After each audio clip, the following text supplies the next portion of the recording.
The story that would seem to be a reflection of family harmony hides a terrifying twist that few could imagine. What secrets can hide behind a facade of religious devotion and family love? What event could forever break the order of a family that seemed untouchable? The answer is as chilling as it is unexpected. The Winklers, known for their deep-rooted connection to the church and their solid reputation in the community, became embroiled in a case that would shock an entire nation. If you're fascinated by unraveling the darkest mysteries and exploring gripping true crime stories, don't forget to like this video, subscribe to our channel, and become part of our investigative community. Let's dive into the case. What began as an idyllic romance between Matthew Winkler, a kind-hearted and jovial pastor, and Mary Carol Freeman, a young woman raised under strict Christian values, led to a tragic outcome that no one saw coming. Matthew, born in 1974 in Huntington, Tennessee, was the youngest child in a family whose life revolved around faith. His grandfather, a prolific theological writer, led the way for generations, while his father, Dan Winkler, carried on the tradition. Dan not only built churches, but also a solid image of spiritual leadership in every community they touched. The family, though disciplined, was united and exemplary, especially after settling in Nashville in 1993. There, Matthew met Mary, a young woman from Knoxville born in 1973, into a similarly devout family. Her father, a Church of Christ pastor, instilled in her an obedient character and absolute dedication to her loved ones. Despite difficulties, such as caring for her sister Patricia, who faced serious health problems from birth, Mary always showed strength and affection. In less than a year, the couple married, combining not only their lives, but also the traditions and expectations of two strongly religious families. From the outside, everything seemed perfect: a loving marriage, an admiring community, and a shared dedication to faith. Behind this ideal facade, however, a dark outcome was brewing. The events that would later unfold would not only challenge the values they so strongly espoused, but also test the limits of human understanding. What happened within those hallowed walls left an indelible mark on the history of the church and on the lives of those around them.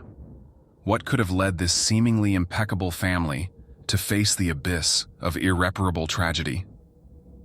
The summer of 1999 marked the beginning of a new era for the Winkler family. The small house in Pegram, barely completed, became the center of their life, but also the scene of growing tensions. As Matty assumed his new role as pastor at a nearby church, Mary faced a deep emotional drain, intensified by the birth of her second daughter. Her distance from her family was growing, and her connection to them seemed to be fading under the weight of her husband's influence. Mary, who used to be a pillar of support for her adoptive siblings, now found herself stuck in an exhausting routine. With an increasingly unstable temperament, she struggled to balance the demands of her young children and the expectations of a husband who, though respected in the religious community, rigidly imposed his will within the home. His decisions, marked by a domineering character, seemed to be the final word, leaving little room for her opinion. His responsibilities as pastor increased financial pressure and alienated him emotionally from his wife. The community saw in him a committed and devoted man, but within the walls of their home, the stress of providing for the family and the expectations of his professional role were beginning to wear on him. Moments of tension between the couple became increasingly frequent, marked by disagreements that rarely found resolution. Mary's foster siblings, accustomed to his comforting presence, noticed his estrangement. Mary, once a mother figure to them, now seemed mired in an internal struggle that alienated her from those who needed her most.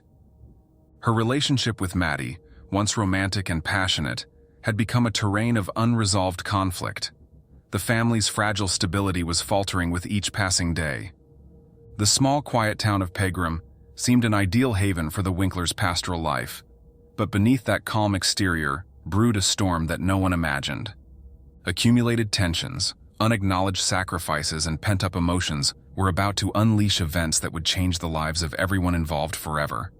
How far could the limits of human endurance be pushed before breaking down completely?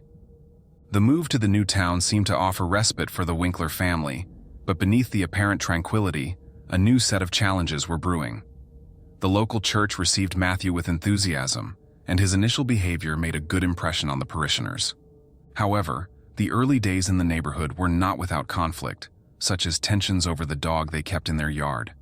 Matthew, protective and meticulous, insisted on establishing clear rules with the neighbors, although this created a tense atmosphere.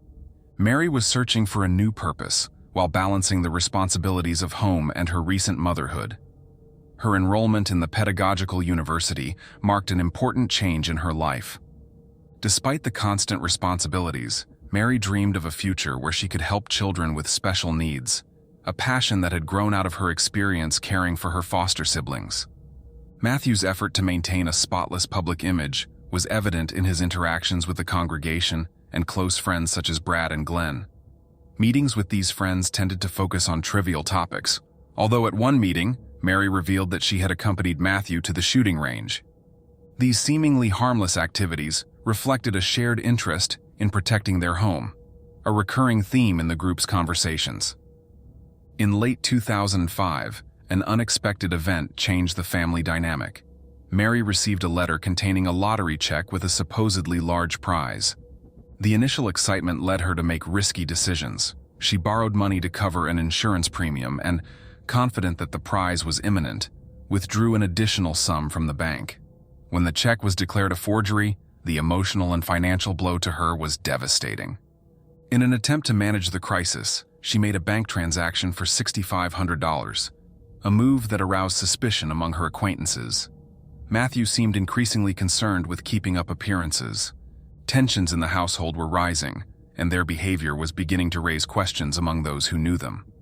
The equilibrium they were trying to sustain seemed to wobble with each new complication.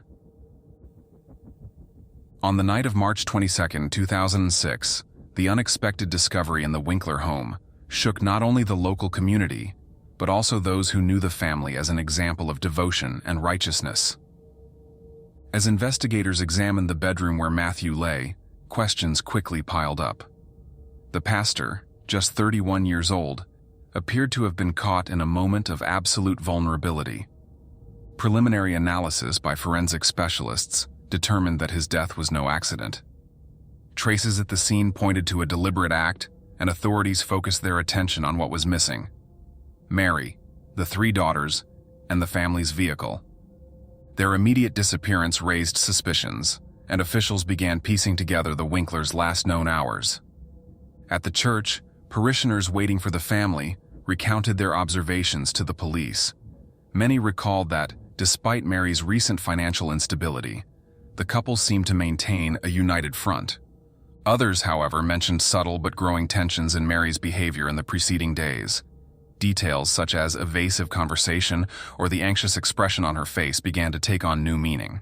At the same time, her recent bank records attracted the investigators' attention. Failed transactions and attempts to hide financial information seemed to suggest a chaotic state of mind and a possible motivation for desperate acts. Police issued an immediate alert to locate the family vehicle, a Dodge Caravan pickup truck, in hopes of finding Mary and the girls safely. As the hours passed, neighbors recalled seeing the car leave the house around dawn. One man mentioned hearing the engine start, but did not pay attention at the time. Surveillance cameras at a gas station on a nearby highway captured images of the van at around 3 a.m. News of the incident at the Winkler home spread quickly, and the small community of McMinnville was left in bewilderment.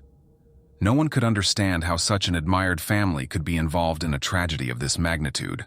The search for Mary and the girls intensified, as authorities tried to answer the most pressing questions. What led to this outcome? And where was the rest of the family now? Mary Winkler's arrest marked an unexpected turn in the investigation. The calm with which she was arrested contrasted with the emotional chaos that seemed to surround the events. The community, shocked by the revelations, continued to wonder what could have brought a devoted mother and exemplary wife to such an extreme situation. In the first hours after her arrest, officials noticed disturbing details. Hunting equipment found in the minivan matched important items at the crime scene, directly connecting Mary to the incident. The story told by the girls raised more questions than answers. Who was the alleged intruder? And why was there no evidence of forced entry into the house? During interrogations, Mary attempted to offer a version of events that hinted at her fragile mental state. Although she described the night as a misunderstanding, the inconsistencies in her account strengthened the suspicions against her. Meanwhile, detectives began piecing together a chronology of his movements since the morning of March 22nd, cross-referencing testimony and security camera records. At the center of the narrative, an increasingly complex figure emerged. Mary, a woman struggling with economic hardship and years of accumulated pressure, appeared to have reached a breaking point. However, prosecutors insisted that her actions were not the product of impulse, but the result of a meticulously crafted plan. Evidence of Matthew's deactivated cell phone and calculated steps to leave town reinforced this theory. While awaiting trial, Mary became the subject of media attention. Opinions were divided between those who saw her as a victim of oppressive circumstances and those who considered her guilty without mitigation. In Tennessee, where she found work at a dry cleaner's, she tried to keep a low profile, but echoes of her case continued to haunt her. Interviews with her former co-workers and neighbors offered contrasting images: a kind but reserved woman, caught between public expectation and her own inner demons. Preparing for the trial intensified the scrutiny on her life. Every detail of her past, from her financial problems to the tensions in her marriage, was painstakingly scrutinized. The religious community that once looked up to her now viewed the case with a mixture of disbelief and grief, as they prepared to face a truth that could forever change the perception of the Winkler family. The court was divided by Mary's testimony, whose statements painted a completely different picture of the domestic life the community had idealized. Her words added dark overtones to the narrative, suggesting an atmosphere of extreme control on Matthew's part that clashed with the public perception of their marriage. The evidence presented, such as the wig and shoes, became symbols of a marital dynamic that she described as oppressive. The details provided by her during the trial captured everyone's attention. Her account of the early morning of the incident presented a disturbing picture. According to her, Brianna's incessant crying and Matthew's rough handling of the situation marked the beginning of a confrontation. The tension built up over years of control and strict measures seemed to have reached a breaking point that morning. The prosecutor, however, questioned the credibility of her statements. He argued that the alleged abuses had never been reported before, and that there were no medical or police records to support these claims. In addition, they pointed out that her actions after the incident, such as her flight to Alabama and recreational activities with her daughters, contradicted the image of a terrified and remorseful mother. Defense attorneys insisted that she had acted in a state of extreme fear, describing the episode as a tragic denouement of years of psychological oppression. They attempted to humanize her case by detailing how she had tried to protect her daughters from behavior she considered inappropriate on the part of her husband. The defense argued that Matthew's constant control over Mary's life not only affected her autonomy, but also fueled an atmosphere of untenable tension. In the midst of the debate, forensic experts provided key analysis on the mechanics of the incident. They determined that the trajectory of the shot suggested an angle that did not correspond to an impulsive act. This reinforced the prosecutor's doubts about Mary's version, who maintained that her memories were fragmented and confused due to the stress of the moment. As the case progressed, the public's attention remained focused on witness testimony. Close friends and members of the congregation were called to the stand, some to defend Matthew's reputation, and others to confirm Mary's claims of his controlling nature. The trial became a media spectacle, with each new revelation fueling debate about the power dynamics within the Winkler family. The days following the testimony were pivotal. The defense sought to convince the jury that Mary acted under unbearable emotional pressure, while the prosecution sought to prove that the act had been premeditated. Both sides knew that the verdict would be more than a legal decision. It would be a public judgment on the emotional toll of secrets within a seemingly perfect home. The court decision marked the end of a tumultuous chapter, but the battle to rebuild Mary Winkler's life was just beginning. The return home after her release was low-key, but the media echo of the case continued to reverberate. Neighbors were divided between those who offered support and those who maintained a palpable skepticism toward the woman who had been at the center of one of the most controversial episodes in the history of their community. As she regained custody of her daughters, Mary faced the complex task of rebuilding a relationship with them. Patricia, Mary Alice, and Brianna, marked by the events, showed different levels of understanding and adaptation to the new reality. The mother, determined to protect them from public scrutiny, tried to establish a stable home in the vicinity of McMinnville, away from prying eyes seeking answers to uncomfortable questions. The road, however, was not easy. Occasional interviews with the press over the years that followed revealed a woman deeply scarred by experience. Mary spoke cautiously, emphasizing her commitment to her daughters and her desire to offer them a normal life, even though the stigma of the past made it difficult to integrate them into new communities. The girls, meanwhile, grew up surrounded by a narrative that marked them as the daughters of an infamous case. Matthew's family members kept challenging the court's decision to grant him custody. They repeatedly appealed in court, pointing to the emotional impact the events had had on the girls and arguing that Mary was not in a position to provide a healthy environment for them. However, the legal system stood firm in its initial decision, giving her the benefit of the doubt and a chance to redeem herself as a parent. As the years passed, she tried to rebuild her professional life. Although she found employment in a kindergarten, the constant media interest forced her to change jobs frequently. On several occasions, she opted to move to smaller communities, seeking much-needed anonymity. The most recent reports indicate that Mary, now in her 50s, lives in an undisclosed location, far from the public eye. Her daughters, now grown, have chosen to maintain a similarly discreet profile. While some communities remember her with empathy, for others she remains a symbol of the complexities of justice and the destructive power of family secrets. Traces of the event still echo in the small town where it all began, a silent reminder of a tragedy that shook the foundations of a family and an entire community.